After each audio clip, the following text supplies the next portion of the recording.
every single person here, what do you want? I want to be happy. Where are you going? To do this. And why are you doing that? Because you want to be happy. The common denominator of all human existence is the desire for happiness. Everything we do is directed towards happiness. So all of us, regardless of our intelligence, might be really smart with one objective of being happy, but it might be a bad plan, and we still have time to rewind that plan. So before we talk about what works for being happy, let's discuss a little quickly about what doesn't work. I know how I'll be happy. I'll get a lot of money. If I have money, then I'll be happy. Well, science basically says the following. Money makes a difference in happiness if you have nowhere to live, and you have no clothing, and you have no home to live in. That the difference between making $5,000 and $50,000 is significant. The difference between $50,000 and $50 million is not that significant. So we come from a culture in which money, if I have money, I'll be happy. But in truth, it really doesn't work out as a plan. And when we talk about money, what does money do for our generation? It enables us to acquire things. We love acquisition. Now that's really relevant in our culture because it could have very well been that necessity in the olden days was the mother of invention. But in our generation, invention is the mother of necessity. Because we live in our society where we invent things, we now need them. And that leaves us psychologically in a state of perpetual inadequacy.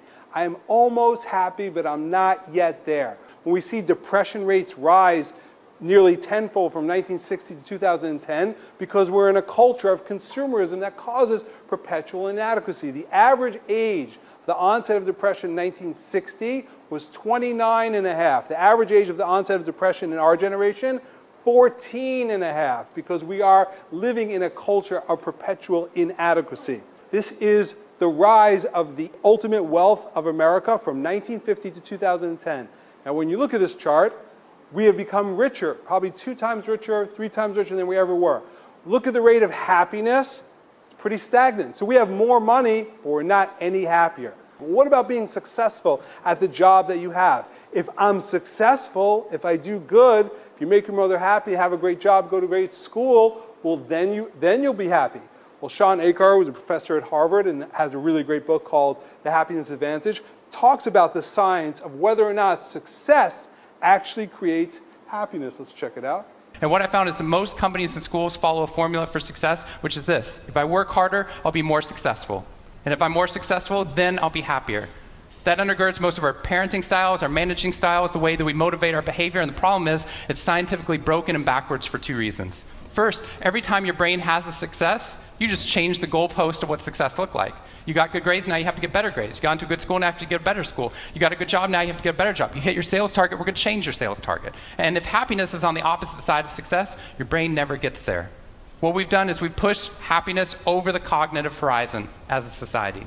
And that's because we think we have to be successful, then we'll be happier. But the real problem is our brains work in the opposite order. If you can raise somebody's level of positivity in the present, then their brain experiences what we now call a happiness advantage, which is your brain at positive performs significantly better than it does at negative, neutral, or stressed. Your intelligence rises, your creativity rises, your energy levels rise. In fact, what we found is that every single business outcome improves. Your brain at positive is 31% more productive than your brain at negative, neutral, or stressed. You're 37% better at sales. Doctors are 19% faster, more accurate at coming up with the correct diagnosis when positive instead of negative, neutral, or stressed, which means we can reverse the formula. If we can find a way of becoming positive in the present, then our brains work even more successfully as we're able to work harder, faster, and more intelligently. For all of us, we've raised in this myth, especially if you were brought up in middle-class Jewish society, that when you're successful, then you will be happy. So don't be happy now. You didn't do well on the test. Do well on the test, then you'll be happy. Finish your meal, you'll get dessert. We say happiness is reserved for those who are successful. But the actual science is the opposite. If you are happy in the now, that will lead to success. If you are unhappy in the now, and you delay happiness for the future success, you will not be happy. And he mentions here in this video, which I'll share with you, that in real truth, that which occurs, that which happens outside of you, is an only 10% indicator of your actual happiness. Basically, the scientific breakdown of happiness goes that about 50% of your general range of happiness is based on your set range, your genetic or nature or nurture. It means you're born with a certain realm. Only about 10% of this realm is based on the occurrences that happen to you. Well, what's that 40%? The rest is intentional activity. Actions that you choose to do actually comprise about 40% of what we call happiness. You have a huge control. It's within your own capabilities to create that realm. So the famous father of positive psychology, Martin Seligman, he basically broke down that there are 3 realms of the pursuit of happiness that we all ultimately fall into. Step 1 is called the pleasant life, and that is what we think is good, that we get a lot of stuff, we're happy, people like us, then we will be good. So the realm of the pleasant life is when you ultimately pursue, I want to have lots of good things. I want to have ice cream all the time, but I don't want to gain weight.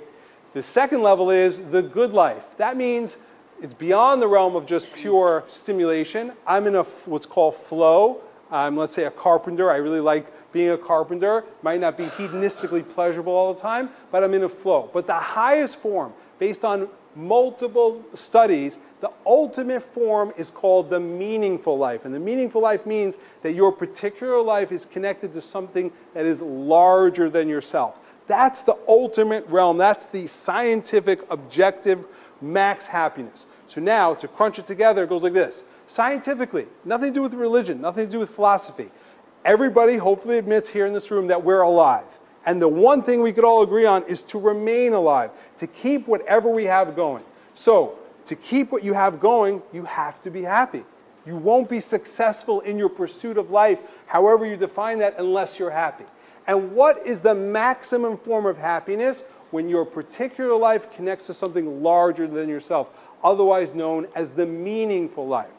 Well, if that's true, then we have the following math, which goes like this, that if life equals happiness, and happiness equals meaning, so then life equals meaning. That it's within the actual system of reality that I need, if I'm going to live, I need to have meaning.